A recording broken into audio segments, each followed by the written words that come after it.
It's your daily dose of Donna. Welcome to the show. Today is Halloween. We have finally arrived at the worst day of the year.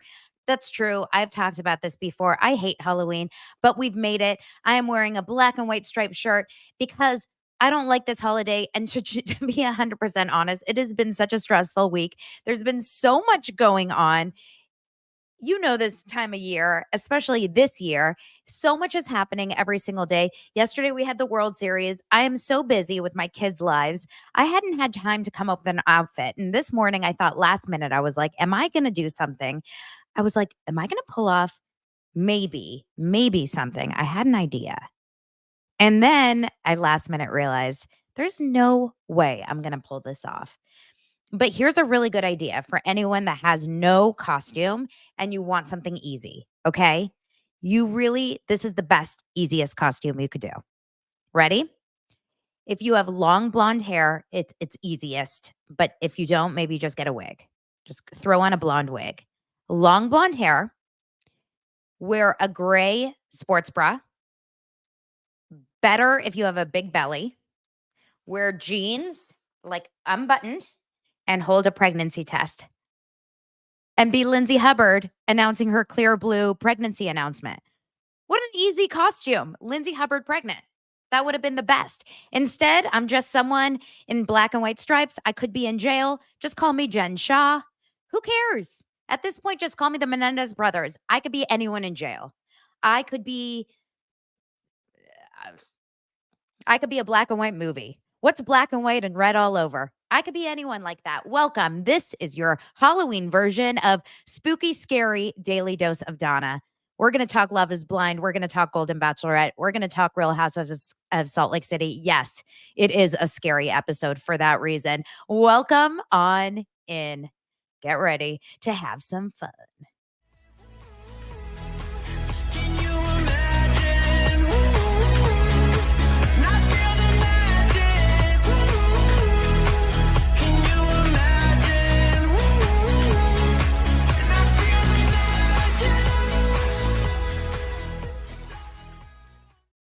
Josh, you had the best idea.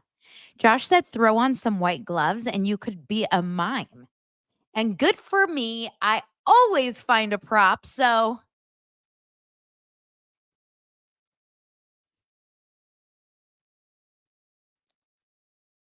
I'm the mime that shows up at Karen Huger's lunch. Do you guys remember that episode? Was it Giselle and Karen at that lunch on Potomac? When they were like, what is he doing here? That was the wildest episode of Potomac ever. You guys, that killed. It's all Bravo. It's all Bravo. Welcome to the show.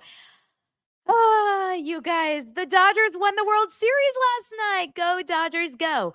I love that song. I love LA. It's a great song, but there's really no song like the Cubs song when they win a baseball game. And if you're a Chicago person, you know the song. Okay, the song in Chicago is the best. It's Go Cubs Go. Go Cubs go. Hey Chicago, what do you say? The Cubs are gonna. But I can't sing it today because we have to sing I love LA. She loves it. They love it. We love it. I can't remember. They did a very cute thing. At least they did it here in LA. I don't know if they aired it around the country, but on Fox, they aired this really adorable, like kind of closing sequence where they said, starring pictures. They had like a closing credits. They had these adorable pictures of everyone. Oh, Patrice, you are so cute. Thank you so much for the super sticker. Is that a Halloween super sticker? Is that so I can buy myself some candy? I will. I'll go straight to C's Candy for you. Thank you so much. That is so kind. I love you guys. Thank you. I am really, really excited that the Dodgers won. Although it's been so fun to watch the series with my kids and my family. That's like I love when we can watch sports as a family. It's always a good time. Tonight for Halloween, we're having some friends over, my kids' friends' families, and we're ordering pizza. Isn't that like what everyone does? Like you order pizza, you trick or treat, the kids eat too much sugar, You fight them to go to bed. And then tomorrow morning is hell. Tomorrow morning is so exciting because on tomorrow's show, Friday, November 1st, is Justin Martindale. Yes, Justin Martindale, the famous, most, host of Just Saying with Justin Martindale, also co-host of Jeff Lewis Live and comedian.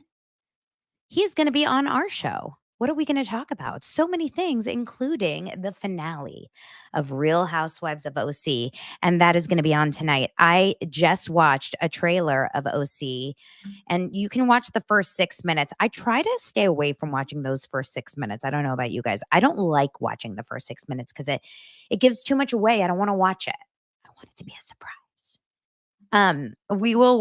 We'll talk about it tomorrow. It will be really fun to chat about it. I told him, I was like, are you going to be hungover tomorrow? And he says, geez, I hope not. I don't think he's going to Adrian Malouf's party. I feel like he would have said that. But I know a lot of those chumpiolas are going. I know Rick and Kelly are going. I know that obviously Jeff Lewis and a bunch of those people are going. So we'll have to see how he feels tomorrow. But I can't wait to talk to him about it because tonight on the finale, remember, this is when they brought cameras back. They brought cameras back to film when the FBI got involved. And it's about Shohei. It's not really about Shohei Ohtani, but now I feel very close to Shohei Ohtani. I feel like he and I are really close after seeing him throughout the World Series. Love Shohei. The best is when you're watching the World Series and they cut over to Tokyo and you see in Japan all of the fans watching live in Japan. Oh, it's wild. It's so fun. If you guys have any Halloween costumes today, I would love for you to join the Facebook group, Daily Dose of Donna. Jump on in there and post it in the Daily Dose of Donna Facebook group. Post your pets, post your kids, post yourself. Just don't post yourself naked. That's one thing I ask of you. Don't post yourself naked. Get on in there. And we will get in there. You guys, you know who just DM'd me wanting to do a celebrity? She says a celebrity collab. This will be fun. Jennifer Armstrong. Do you guys remember who Jennifer Armstrong is? From Real Housewives of OC. Last season, not last season, the season before, the original Jen and Ryan, not Ryan, not Jen Pedranti and Ryan Boyajian, Jennifer Armstrong and Ryan. I will do a collab with her if I get some plastic surgery done and I get to ask her, why Ryan? Let's get into today's show. Before we do, of course, we got to talk about Dame. I'm feeling my Dame. Here is some tea for you. Dame products are the ultimate +1 for your bedroom because Dame has 10 years of closing the pleasure gap. Dame is all about redefining sexual wellness by creating products that prioritize your pleasure and comfort. Their vibes feature soft body safe materials, USB-C charging, and low power indicators because there's nothing worse than a dead vibe. Check out dame.com and use code dailydose.com. Daily Dose for 30% off your first purchase. You have to trust me. It is worth it. Dame was created by women who know that sometimes you need more than just a good night's sleep to feel truly rejuvenated. And Dame is on a mission to close the pleasure gap and redefine sexual wellness. Founded by a sexologist and an engineer who have vulvas, by the way. Only trust sexual wellness products that have vulvas, that are created by women that have vulvas, not by men that don't have vulvas. Yes. Dame is all about sparking conversations, breaking taboos, and making pleasure accessible and inclusive for everyone. And they even sued. Wow, this is interesting. They even sued the NYC subway system for sexist advertising policies and won. Whether you're exploring on your own or with a partner, Dame's products are designed to elevate your sexual wellness with a blend of science and style. So, of course, they have the Eva, they have the Palm, they have the Calm, they have the Fin, and Dame products are made with 100% body safe materials. They offer a 3-year warranty on all Vibe products because there's nothing worse than being in the middle of using a Vibe and then the Vibe ends. You know what I mean? When it just dies. I mean, this is not Patreon. And I feel like if it was Patreon, I'd really go into it. But I have a friend who literally texted me one day and said that their Vibe died and they were so desperado that they found, okay, should I stop? This is when I have to like check in with my filter. Do, check your filter. Check your No, I'm gonna go. They went and they checked their husband's Theragun. You know those Theraguns?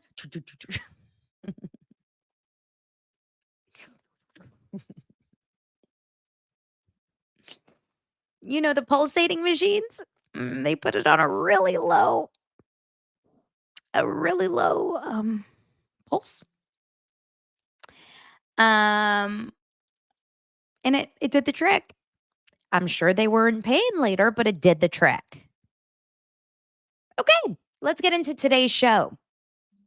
Traitors, y'all, Traitors. Traitors is coming back. Speaking of doing the trick, Traitors is coming back on January 9th, according to Alan Cummings. This was all over on all of the I just saw that Kyle Richards was live earlier. I missed it. What a bummer. Never want to miss that shit. Traitors is coming back for its 3rd season on January 9th on Peacock. The actor announced today on October 31st on the Today Show with Hoda and Jenna that it will come back on January 9th. And of course, this is the season that we're all waiting for. It feels like it hasn't been on forever. Doesn't it feel like we haven't seen Traitors for 17 years? But in fact, it was the beginning of this year that we watched the Phaedra season, right? It was the beginning of this year with Phaedra and Tamra and Mercedes and Wanda. Wanda wants more details about how to use the Theragun. Hold on, let me show you.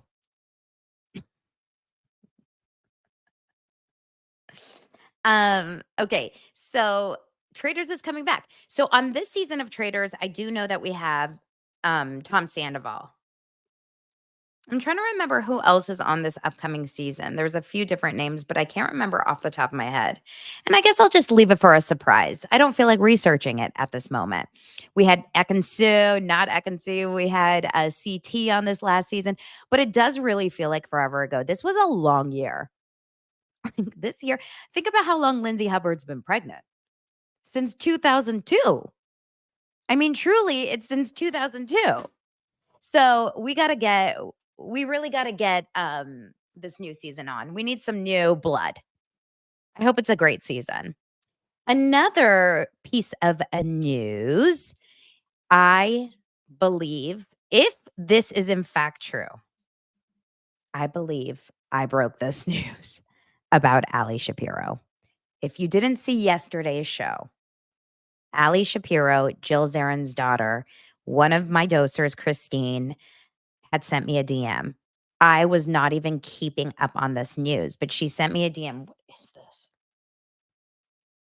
I can't tell if it's like makeup or ink.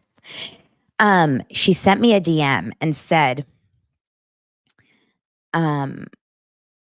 you know, you got to check out Ally Shapiro's TikTok. It looks like they broke up. And so when I went and started doing the digging, and it really did look like she and her fiancé had broken up because her mom and Gary, Jill Zarin and Gary were moving her into a studio. And sure enough, she was posting that she was in a studio. Why would you just get engaged and then move into a studio?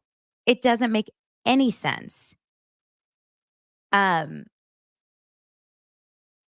People started to kind of question it in the comments, and then Bravo and Cocktails posted it this morning.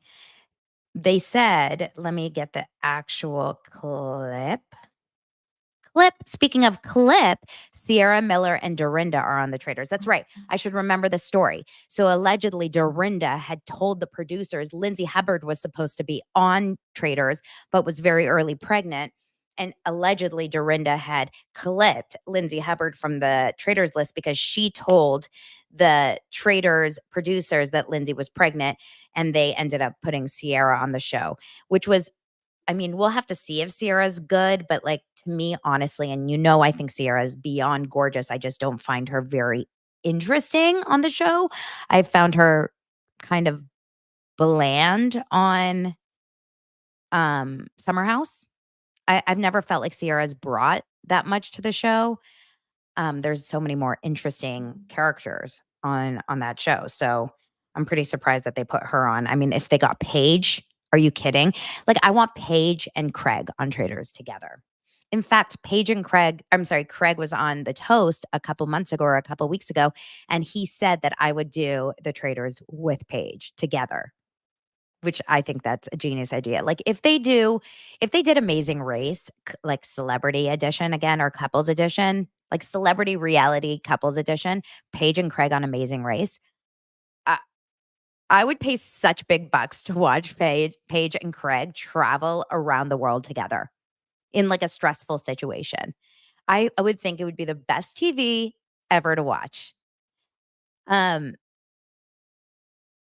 Okay, Leslie says, Donna, I literally thought about this when I read the news about Ally from Bravo Historian. Leslie, explain, did Bravo Historian write this about Ally Shapiro as well? Tell me, because Bravo Historian always hits the nail on the head about celebrity breakups. Okay. Hold, hold, hold. Bravo and Cocktails. Let me find their post because I shared it on my stories this morning. According to Bravo and Cocktails, it says Ally Shapiro and her fiance have split. It's not even saying allegedly, so they may have like an actual source. It says she deleted all traces of their engagement from her Instagram, and she no longer follows her fiance's sister on Instagram, because last night I did kind of do some snooping, and she was still following her fiance, and he was still following her. Also, there are TikToks of Jill moving Ally into a studio, sending Ally love. So a lot of people are commenting, saying like, "I'm so confused by this." Um, you know, she's still following him on Instagram. Uh, there's still like there's still, pics of him. Are you sure about this? I don't really know. Whatever. I, I don't know if there's an actual confirmation of this, at least from her. But you guys, when you have so many signs kind of pointing to this, it usually, I think it usually is pretty sure. But what does feel a little strange is that 5 hours ago she's posting sponsored content. She posted like a Ninja Creamy or a Ninja Thirst post from her mom's house. She's not wearing her ring. Oh no, she is wearing her ring. She is, but it's just like sponsored content. She was celebrating her birthday yesterday. She was posting on her Instagram stories. She's not with her fiance on her birthday. She's in Florida. She was with her girlfriends doing a spa day. He was in New York doing some like movie premiere because he works for VaynerMedia, which is Gary Vaynerchuk. He's a very successful guy, I think, if he works for VaynerMedia. He's a director there. And he did not post anything for her birthday, or like, I don't know if it was her birthday yesterday or whatever, but she's celebrating her birthday. Like, something is amiss. There's no reason that you're engaged and you're moving and you're downsizing, right? There's a little something going on. Oh, Bravo Historian shared it from Bravo and Cocktails. Thank you. Yeah, Patrice says if it looks like a duck, walks like a duck, then it's probably a duck. I think they've broken up. Patrice, you've got to find a way to get that to rhyme. If it looks like a duck, walks like a duck, then it's probably a duck. I think they've broken up. I think they've broken Chuck. Um, I think they've broken up. Fuck. Um, Dorinda's my favorite clip of when Dorinda was on Jeff Lewis Live is when she said that. If it looks like a duck, walks like a duck, then they're probably fucking. Okay. So anyway, let's keep on going. On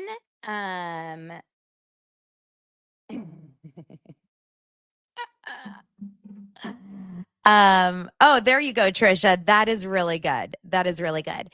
If it looks like a duck, walks like a duck, then it's probably a duck, and then they no longer F-U-C-K. I don't want to keep saying the word. Or maybe they do. According to Love is Blind, you can still do that after you break up, just to make sure, just to really nail it in. All right. Let's keep it moving. Speaking of Love is Blind, I think we got to get into it. Raise your hand or tell me in the comments, did you watch Love is Blind? And when I tell you, someone said in the Facebook group yesterday that literally it looked like the emoji for how you felt during the Love is Blind reunion was like the emoji of like that is the emoji that we all felt during the Love is Blind reunion. It was something that it was the most uncomfortable, most awkward, strange. Did they literally go out there and say, can we find the most uncomfortable, awful people I've ever seen in my entire life? Put them on the same season of this shit show, and then take a reunion where we can squeeze out the most uncomfortable moments of life, give Nick and Vanessa the worst looks we've ever given them. I mean, really, honestly, Vanessa, the worst looks you've ever seen, and then give them the worst lines, unless that's actually what they're like off the cuff lines. If we drank for every cringe moment, it would make Adele Dazeem look good. You know what I mean? It would make Adele Dazeem look funny. So it was quite horrible. Now, Rolling Stones, um, Rolling Stone magazine did an interview with the Love is Blind creator on the, as he says, compelling season 7 reunion, fan sleuthing, and spin-off series. Chris Colin, who serves as the Netflix show's executive producer, talks about the latest participants in his amazing, I mean, there's so many quotes around this. I don't get it. Amazing, compelling experiment, including how much he knew ahead of time of Tyler Francis's kids. Okay, so this was like a very strange season because there was a lot of stuff that kept coming out on social media that we never knew about on the show. But I'll say as a general blanket statement, minus one couple. There was Taylor. I always want to say Taylor and Garrett. Minus the fact that they looked like a weird version of Sonny and Cher. They were both scientists. They were adorable and they were in love. Other than those two, they were still weird, and his glow up was really a strange, like it's almost like they stepped into Woodstock or something. Other than those two, they did not fit with the rest of the cast. The rest of the cast looked like someone explained Ramses as Beetlejuice, and the way I laughed, Ramses literally looked like Beetlejuice. Everyone was so wrong. The men on this season, it was like a bad dream. You know how this whole meme that's going around is like it's a haunted house, but it's just Alexis and Johnny J over and over and over. Like that's what it feels like. It's a haunted house, but it's just the Love is Blind cast, like in a room over and over and over. So there's a lot of questions that people are asking this Love is Blind creator.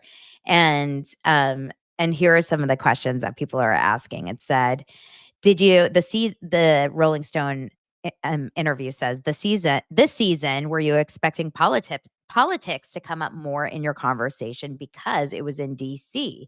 And he says, no, we didn't. That's fortuitous timing. Politics is a subject that people are talking about more now than maybe ever in the context of dating. And then someone said, in a New York Magazine feature, a reporter who went behind the scenes in the Love is Blind control room said a major topic of discussion among the couples is the experience of being on the show itself. Are you open to breaking the fourth wall to bring those conversations to viewers? Do you think that would add value or take something away? And then he says, like, well, I actually don't think that's the major topic of the conversation. The thing that they talk about the most is the relationship that they're developing. It's not a perfect science. We're trying our best to find and then surface the bits of the experience that represent the most accurate essence of what happened. I don't know. Yesterday, watching the reunion, Ramses talked so much about the experience, the experience, the experience. Ramses needs to ram it up his this, you know what I mean? He was a horrendous. Ramses horrendous. I couldn't handle it. They said only 2 couples made it to the altar this season, both of whom viewers were confident would say yes. I was not confident Ashley and Tyler would say yes after the whole kids thing. Okay, that's kind of like a boring question. They asked him, a lot of people were disappointed that Leo and Brittany's relationship didn't continue on camera after they got engaged. Because remember Leo and Brittany, who we saw on the reunion last night, we didn't see them go to Mexico. Like, we saw them get engaged and then they just disappeared from the show. They said, like, what's going on with her? Why did you cut them off? And he said, in a way, it's sort of a show that casts itself in that we invite participants to come into the pods, but who ends up falling for who and who ends up getting engaged and who ends up not, we don't have any control over that. We've been in these situations during a few seasons now. We've had more than 6 couples get engaged, and we really have the budget to follow 5. It's also not just about budget, it's about doing justice to the story. Even if we had the budget and wanted to follow 8 couples, you've got hour-long episodes, and you're giving each couple about 6 or 7 minutes per episode at that point. We're interested in authenticity. Do we believe that this couple actually intends to and has a shot to make it to the altar? So they basically did not feel in any way that they had a shot. They said, what do you think about viewers' criticisms of Ramses for identifying as a progressive feminist and male ally, but then taking up issues with Marissa's sex drive and her wanting to use condoms as birth control? I was really jealous of her sex drive personally. I was like, oh, that must be nice. She wanted to have sex all the time. This girl wanted to have sex so much. He said, I try to keep my personal opinion out of it. My job is to provide an environment for the participants to be part of an amazing experiment and then try to tell their stories. So basically, he's like not saying that he agrees or disagrees with using a condom. What about this one? Were you surprised to learn about the situation with Tyler Francis's kids that's been unfolding online as the season has aired? He says, I personally didn't know about it. So he lied to producers. He said, we don't film 24/7. And people definitely have conversations off camera, and we aren't privy to all of those. Everybody has a story, and everybody comes to their life, let alone Love is Blind, with whatever they carry with them. That can be as profound as having children, whether you're actively raising them or not, or it can be something that happened in the past. We don't police what people say, or tell each other or don't tell each other. We don't force anyone to say anything that they don't want to. What's important for Tyler and Ashley is they ultimately make sure that they are solid. It doesn't really matter what Joey on Instagram thinks. Sorry, Joey on Instagram. Poor Joey. We do background checks, we do psychological evaluations, but that's to make sure that they're a good candidate to be on the show. So they're basically saying, oh, and then this is interesting for vetting, for casting. They're saying we do background checks and psychological evaluations. Then we look into what their primary motivations are, and they look into their social media. They see if they're on TikTok, YouTube. They watch their social. So I would be out. um. Okay. Now let's watch for a second. Oh, thanks, Jody. Okay, so let's talk for just a little bit about this. In in last night's reunion, let's go couple by couple really fast. Taylor and Garrett, they're fine, minus the fact that they have long hair and they look like hippies. They're beautiful, they're happy, they love each other. Great. Boring. Marissa and Ramses. Ramses comes out, Beetlejuice comes out, and he's like, he's so lame. I can't stand him. He really ruined the situation there. But Marissa, the whole situation with Marissa and Ramses, I didn't like them as a couple from the beginning. She bugged me in the pods, honestly, but she and they both were not my cup of tea from the beginning. But I felt so bad for her because she really was, I thought, um, shocked by the breakup. Didn't you guys feel that way? Like, I thought that she was blindsided. He didn't give her any indication. She kept saying, like, "Are you happy? Do you feel good?" And he's like, "Yeah, I feel like everything's gonna be great." 2 days before the wedding. I mean, the mom was flying into LA, into the city for the wedding when the wedding was called off. It was that close to the wedding when he was like, yeah, I'm not feeling this. Like, I just don't think this is gonna work. Don't Not really feeling this." That's pretty wild, you guys. And then, secondly, let's think what else. So she was really pissed. Now, Marissa's mom, bless her, she's an awful human being. I did enjoy her on the reunion last night because she was like, I didn't like him. He was horrible. He treated my daughter like shit, you know? But you're right. Patricia says Ramses, I don't know if you meant wholeness was fake or wokeness was fake or what exactly you mean, but like, yeah, his personality was fake. He's like, yeah, I'm an ally. Yeah, I care so much about women. Yeah, I care so much about feminism and like being progressive, but I actually don't care about your personality. But like, I actually don't care about your feelings. And he's like crying for himself. And what the mom said is so true. She's like, I was the one that had to pick up the feeling, like this poor girl that was crying. And she was still emotional. This was a year later. She was still so emotional. Okay, so that ends. Let's go on to Monica and Steven, which was maddening to watch. Steven is so gross. Steven's the curly haired dude who was at the sleep test, who was drunk at the sleep test allegedly, which is like so not okay. You're never supposed to go to a sleep test drunk. Like, it's so specifically not okay. And the fact that that was even in part of the equation, part of me thinks he lied about being drunk. I actually don't believe that he was actually drunk. I think he said he was drunk, but for some reason, I feel like they test that you have nothing, or I don't know. Lance got a sleep test. I feel like they specifically say you're not supposed to have any medication that would inhibit the way you sleep. It's very important that you sleep very clear of any medication. You're not supposed to have any sleeping pills, any sort of like melatonin. Why would you have alcohol in your system at a sleep test? Um, so then, uh, okay. He was the one that like found some girl on Instagram who basically asked him one question. Then he's like, "Do you have a fetish?" And they started like sexting the night before. But he was wild. Number one, his outfit. Like, I don't want to see a man's ankles like that much. Is that wrong? Is that sexist? Am I sexist? Uh, It's the loafer with the ankle. Like, why are we wearing capris? It's a little too much for me. Then he says, I'm going to what did he say?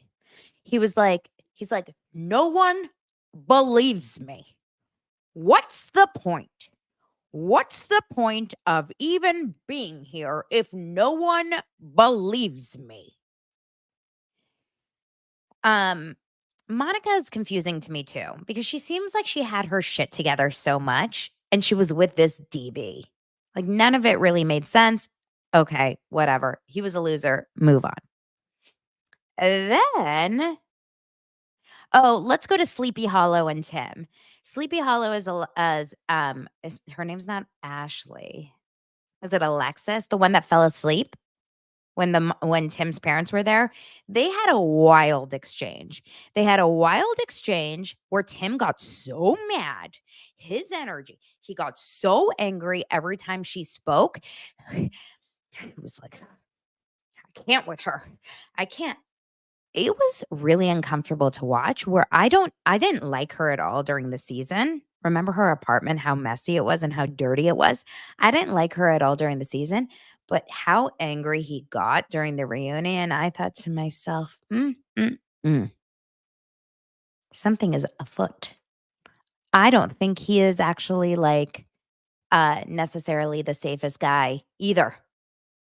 They had some weird drama when they were in Mexico where a producer had to be like kept out and they were kind of trying to like stay out of it, not really talk about it. So I don't really know the full story exactly what was going on there, but they were very heated and clearly not a match. And I would say the biggest and most wild story in this was the Nick and Hannah. And then trust me, we'll move on to Salt Lake City. But Nick and Hannah left to go to a she went on Love is Blind and she said she lost 45 pounds during COVID. We found out that she got liposuction before she went on Love is Blind. A year later, she comes on the reunion as a new person. She went on the Swan. Something has happened to her face, her body, her hair. The only thing she has that has stayed the same is her really, really shitty personality. And I stand by this. I'm not saying Nick is great. Hannah is quite possibly one of the most unlikable people we've seen on Love is Blind of all time. Remember, she's the one that nagged him like crazy. Nick, why don't you vacuum? Nick, why don't you have stalks? Nick, you don't know how to cook? Nick, why aren't you going to do this? Why? Nick. And it was so hard to watch. But then we did find out in last night's episode that I guess Nick was walking around and telling everyone that Hannah looked like a grenade. Now, if I drank every time someone said the word grenade in last night's episode, I felt bad for her. No girl wants to be called a freaking grenade. It was kind of uncomfortable. But Marissa really went to bat for Hannah. So Hannah was sitting there and Marissa was yelling at Nick. And now everyone's going after Nick. And they were making Nick seem like the bad guy because he's DMing girls, asking them to come to the reunion. Hannah was awful. She was like, sorry, I'm just who I am. I'm direct. She never once said, like, I really, really was mean to Nick. I'm so sorry. Nothing felt authentic. Nothing felt real. The one takeaway I had from Love is Blind reunion last night was Vanessa Lachey does everything in her power to look awful at these reunions. And what I mean, she's a beautiful woman. Who does Vanessa Lachey's hair and makeup? Whoever does Vanessa Lachey's hair and makeup needs to be fired for these. I can't tell you. It,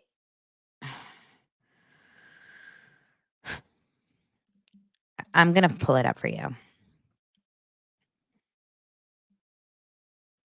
It was unlike anything I've ever seen. Let me find it. She looked like she came out of a shower. She looked sweaty, like she just walked out of like she just walked out of a shower. She was sweaty and wet. It was this actually makes it look better than it did in real life.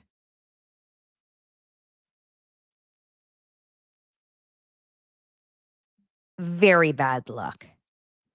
Very bad. And she's a beautiful girl. And this is also right after I watched the TikTok that my friend Jordy Cray had posted of him watching Nick Lachey do a TikTok of him covering Britney Spears with 98 Degrees. So I think I'm just like a little bit like I'm just dealing a little bit with like seeing those like it was a lot, you guys. It was a lot. I just felt very awkward. All right, let's move on, you guys. Let's move on. If anyone is struggling with some technology stuff, I'm seeing some things in the comments. If you're struggling with Patreon, if you're struggling with finding anything, you can do a couple things. You can go over to Facebook and ask a question there in the Facebook group. One of the moderators or myself can comment back. You can go on Instagram and you can DM me at this is Donna Bowling. And or you can email me. My email is here on YouTube. You can find the email. Or you can email hello at donnabowling.com. Okay, let's move on. Real Housewives of Salt Lake City, baby. What'd you guys think? I want to know in the comments, what did you think about Real Housewives of Salt Lake City? I thought it was once again a banger, except where was Mary? She's literally why I watched the show. We saw one scene of her at the beginning. She prayed. Where is Mary? I don't want to watch Real Housewives of Salt Lake City unless Mary is throughout the entire season, the entire episode. Like, she to me is the star of the show. Lisa Barlow is phenomenal. Bronwyn, love. Mary is the show. I don't really want to spend a lot of time on Heather Gay. I don't really want to spend a lot of time with Brittany. And Whitney is enough. I've moved on. I can't. I really have decided Whitney and Heather and now the newbie Brittany are on the bottom lineup. But has anyone found Maylee? Do you guys remember Maylee? Maylee, I believe is her name. She was on the opening credits of Real Housewives of Salt Lake City. Maylee. Remember her? What's happening? Where is she? We met her once. It's the strangest thing. Okay.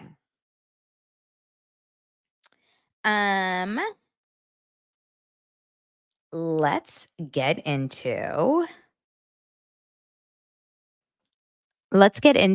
the show. So we open up and we're still at the party. In the first 5 minutes, we already see the husbands starting to fight.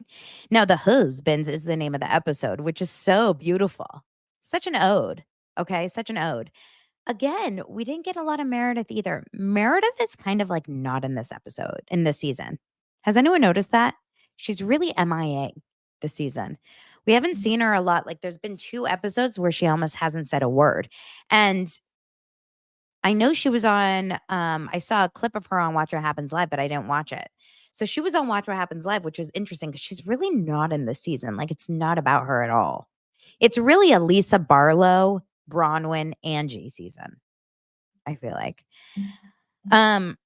So we're still at the party and Lisa and Whitney are going after it and Justin and John get involved. And I'm just going to be team Lisa Barlow. I don't care if she's right or wrong. I can't side on Whitney. I just can't. I can't. And I also do not believe that Lisa Barlow is wrong in this case. I just don't. I cannot side with Whitney. Does anyone? I just can't. Do you think that that Lisa did this? Do you think that Lisa was the one that actually like leaked this to the world about Alibaba? I don't think so. So I get why John got involved and kind of pushed Justin away because Justin was going after Lisa. But Lisa was just defending herself against Whitney's claims. Lisa didn't start shit with Whitney. Whitney went after Lisa. Whitney was like, hey, Lisa, you're lying. Lisa, I've deduced it to be you. I think you did it. I think you did it. And so if everyone's going after Lisa or Whitney's going after Lisa, Lisa has the right to say, go the distance. And so if Lisa wants everyone to go the distance, she's just defending herself. And I am going to be on team Lisa for defending herself. Okay. And so I understand why John would have to defend her. Justin, he went, I thought, a little bit too hard on Lisa for just defending herself. I didn't get why he had to go so hard on Lisa for that. It didn't really fully make sense to me. Now in the scenes the days after when they were just kind of talking about the night before, I love how John comes in and he's like, I made chicken. He walks in with a rotisserie chicken. And she's like, oh, I love that chicken. Um, and like they're kind of talking about it. How shady was that of Justin to be pouring out every single can and bottle of the alcohol? What's Blue Jay, by the way? I didn't know about Blue Jay. I know Vita tequila, but what's Blue Jay? He's pouring out every single can and bottle of alcohol. That's such a waste. Like, that's such a disgusting. I know it's alcohol and it's not like it can feed, hungry people, but like it's still wasteful and it's so rude. I don't like that at all. You really could be donating that to something, donate it to an event space. Like, it is rude. So I feel like Whitney and her husband are babies. It bothered me. Um, so whatever. Like, if I was Whitney, I'd be like, "Babe, like, there's cameras here. Like, you're gonna look like a fucking idiot. Like, you gotta stop." I didn't like it. Um, so anyway. Oh, okay. RC Free says apparently Lisa has a hard seltzer too. I had to look it up. Yeah, we never hear about Blue Jay. Should we all start drinking Blue Jay now to support Lisa Barlow? Um, okay, so I didn't love that whole scene. It bothered me. Um, then we come back and of course it's a very big Britney episode. Britney drives me mad. And I kind of understand a little bit more about Britney with seeing like the church scene a little bit, but when she goes and talks to Heather and she's like, "Can you believe last night?" And Heather's like, "I know the fight." And she's like, "Oh, I thought you were talking about Jared." This girl is she's like obsessive. She's like, all she eats, breathes, and thinks about is Jared Osmond. It's really embarrassing. And Heather tells her straight up, she's like, "I'm going to tell you something right now. Like, you're acting crazy." Because Brittany actually really needs to hear it.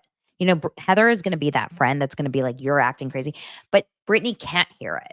It's like telling someone that they have a problem. She can't hear it. She needs to hear it from herself. Like, she can't hear it, or she needs to feel it herself, if that makes sense.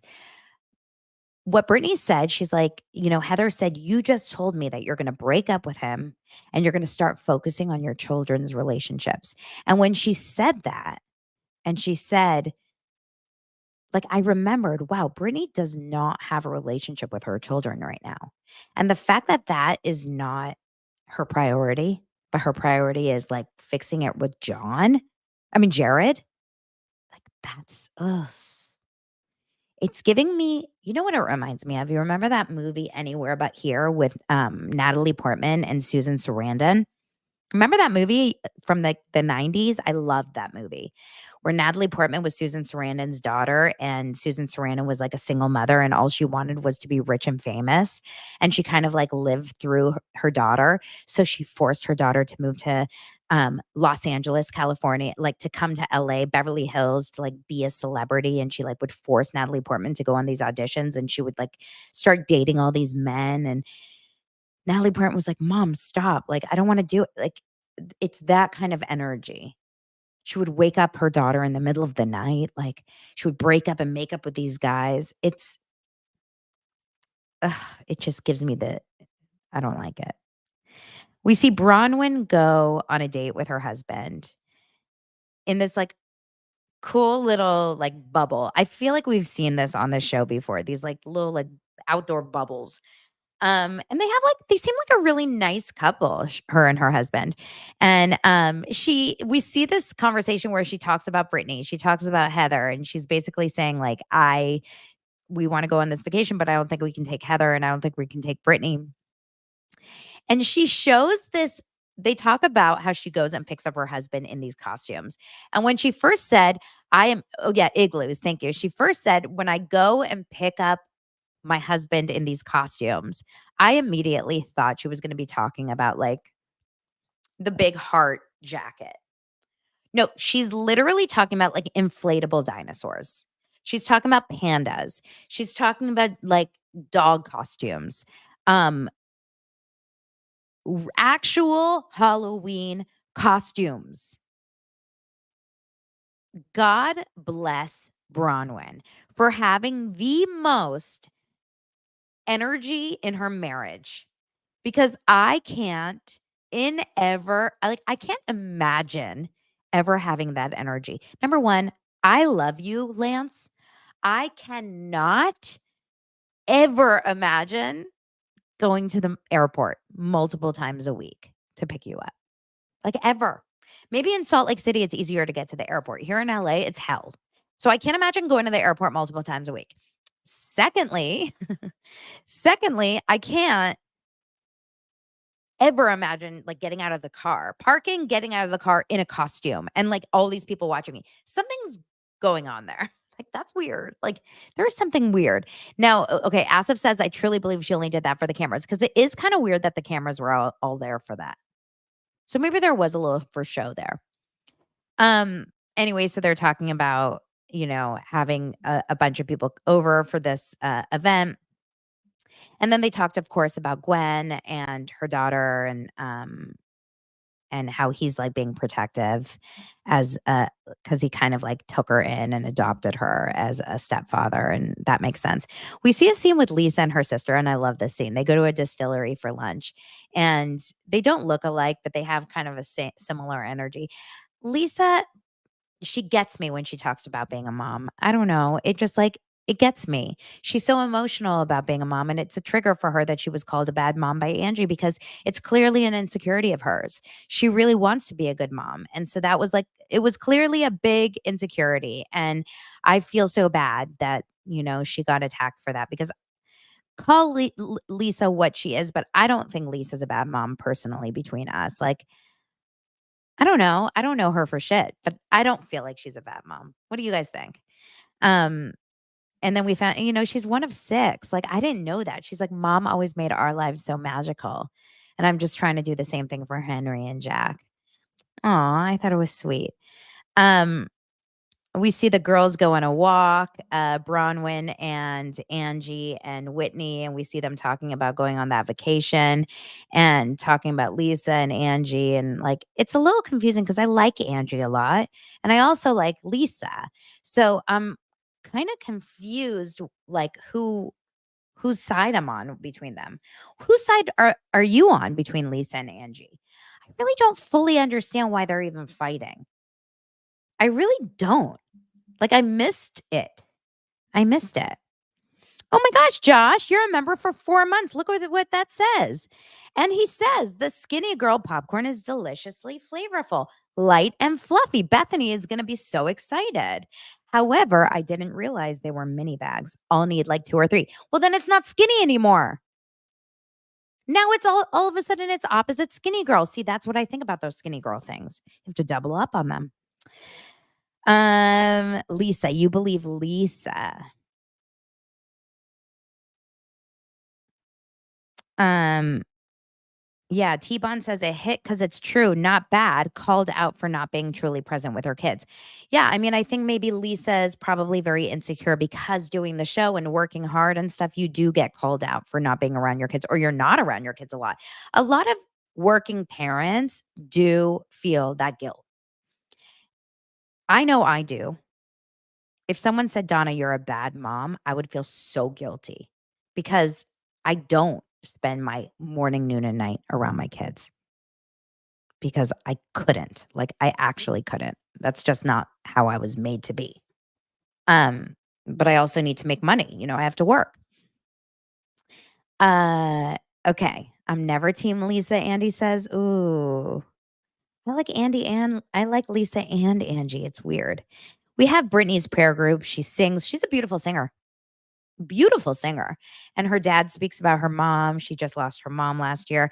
And that's where we have Heather and Angie speaking about kind of like this argument. And Angie's like, "Heather, I don't feel like you've been there for me as a friend. You've been there for Lisa more than for me." And Lisa is like, "I feel like you've been there for Heather." I mean, and Heather is like, "It's interesting that you say that. I haven't thought about that. I'll try to be there for you more, whatever." So they kind of like come to an agreement. Now we see the men get together. The men, Justin and John, the husbands, finally get together and they have some drinks together. It's an awkward scene. We see John back in and out of his Range Rover for an hour. It's the weirdest, longest entrance to that scene. I thought surely Mary's going to come out of this car, and it was John. I was like, what? So we know he's a bad parallel parker. Aw, thank you, Tanya. Tonya, thank you so much, my lovey.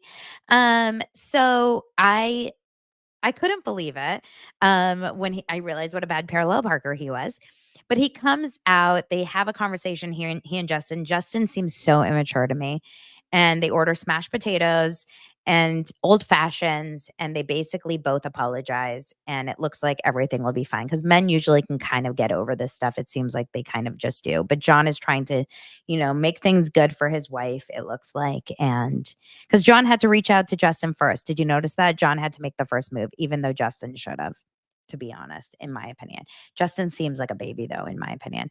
And the final scene is Heather going over to Bronwyn's house, which is really cool looking, really bright looking, very Bronwyn looking. But when I saw that poop on the ground, I thought it was art because that is so Bronwyn to have fake poop on the ground. But it's not. Bronwyn has real poop all over her floor. Is that insane? It's giving Tori Spelling. When I tell you there is something seriously wrong with having poop in your house on the ground, knowing that cameramen, producers, and a friend are in your home. What? I mean, I don't have a big house. So, like, if there's poop on my floor, I'm going to smell it or see it, like, pretty easily. I also don't have 6 dogs. I have 2. I couldn't believe that. Like, the cameraman had to, like, get down on the ground and see it, multiple times. It was weird. Heather could not have looked worse than in this scene. And when I say look worse, I mean not her looks. She looks amazing. I mean, like, her personality looks awful. Because Bronwyn reaches out, she puts her hands out, basically, come over. Let's talk about this. And Bronwyn says, I acted messy and I am sorry for acting messy. And Heather is like, yeah, you did. And Bronwyn's like, yeah, but I haven't heard you say that you have acted in any way. And Heather's like, what? Do you want me to, like, beg for supper here? Because Bronwyn said, I'm having all the people over to go to this event in Palm Springs, like, for the house. And I wanted to talk to you about it because I didn't want to not invite you, but I also can't really invite you unless we make up. And Heather's like, so you really want me to beg to be invited? Like, I don't think so. And Bronwyn's like, I just don't know how we're going to move forward if you're not able to take some responsibility for the way you're acting. Heather is misreading the season. I think Heather thinks Bronwyn's going to come off insane, or Bronwyn's going to come off this horrible shit talker. What she doesn't understand is the audience is actually going to completely like Bronwyn, side with Bronwyn, and Heather's going to look like a kookadoo. And we are also like, we're really not going to enjoy Heather on this season. I think Heather is getting the worst edit of the season, and it's not going to work. So Heather is not going to be invited to wherever this place is outside of Palm Springs next week, and she's going to miss out. So that's next week on Real Housewives of Salt Lake City. Hold on, water break.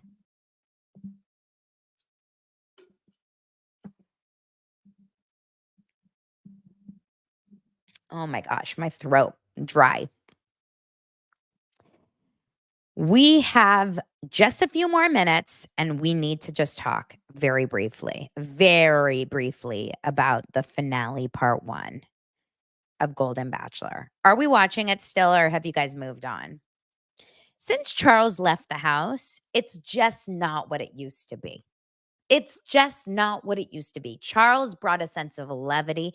Charles brought a sense of fun. Charles brought joy. Once it kinda got real, once all the men and the personalities and the characters and the fun left the house, then it just became a little bit more like, "Okay, get through it. Let's see who's gonna be there. Okay, ba-doop, ba-doop, ba-doop, ba-doop, ba-doop. Ba-doop, ba-doop, ba-doop, ba-doop, ba-doop."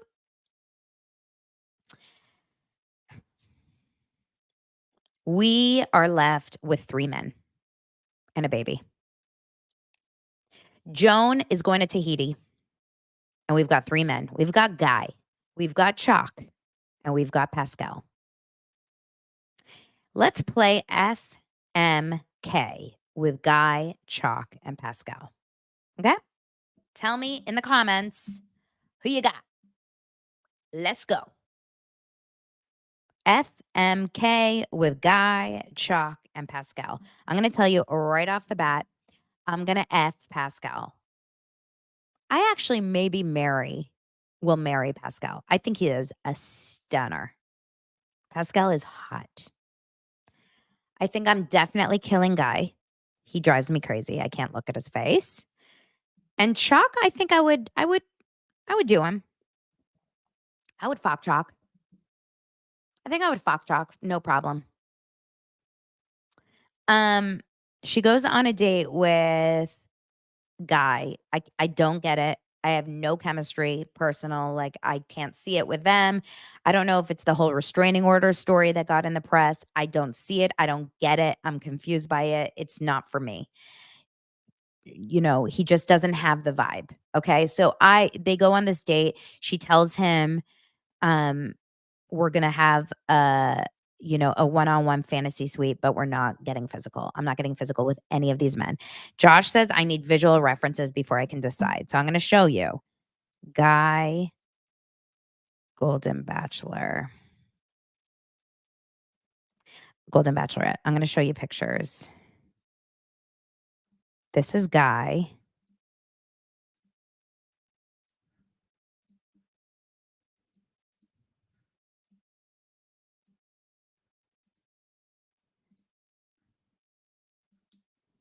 Hold on. That's Guy.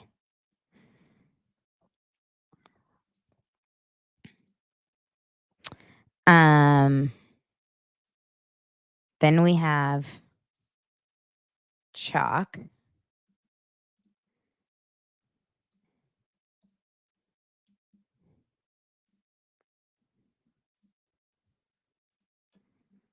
Let me pull up his picture.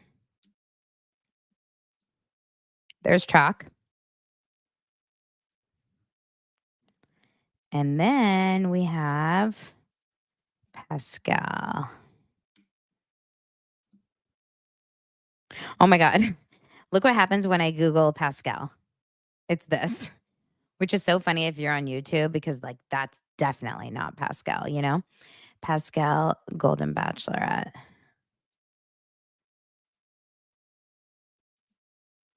Pascal is like, he's so hot to me. That's Pascal. Don't you guys agree that Pascal is the cutest? So cute. Okay. Let me X out of all of these. So she goes with Guy and she says, like, they have this great date. She's like, okay, we're gonna go on the fantasy suite, but we're not having sex, basically. We're not sleeping together. The next day, he's like, I'm so happy. I had a great time. Then she goes out. I'm really fast forwarding through here. Then she goes out with Chalk, same thing. Great date. Everything's wonderful. Says the same thing to him. He's like, that's fine. It's amazing. It's wonderful. Next day, he goes home. He's like, oh, I had the best time. Then she goes out with Pascal. He's so cute. They have this wonderful, amazing time. And they do this Tahitian ceremony where all of a sudden they kind of like, it's like this commitment ceremony where they pour these things all over, water all over their hands. And it's a very much like almost like a wedding, like this commitment ceremony. And they hold each other's hands. And all of a sudden, it freaks Pascal out because he's like, holy shit. Like, oh my God, this is real. And he goes to, spoiler alert, he goes to Joan at their final date before she picks between the 3 and goes down to 2. And he goes to Joan and he says, I care so much about you, but today scared me because I've been in love before. I was just in it with a girl in a long relationship before this. I've been in love before, and this is not love. I care so much about you, but I'm not in love with you. And so for that, I think this is not the one. And he broke up with her. And so she's devastated. So now she's between Chalk and Guy. And if she doesn't end up with Chalk, then I'm going to die, because then she's ending up with Guy, which is a bye-bye for me. So next week is after the final rose or before the final rose or Men Tell All or whatever the hell it's called. And we will talk about that, of course, next week. Thank you guys so much for being here. I love you very much. Thank you for supporting the show. Happy Halloween. Got to get everything ready for tonight. Tomorrow, Justin Martindale. Thank you guys. I'll see you mañana on Daily Dose of Donna. Bye.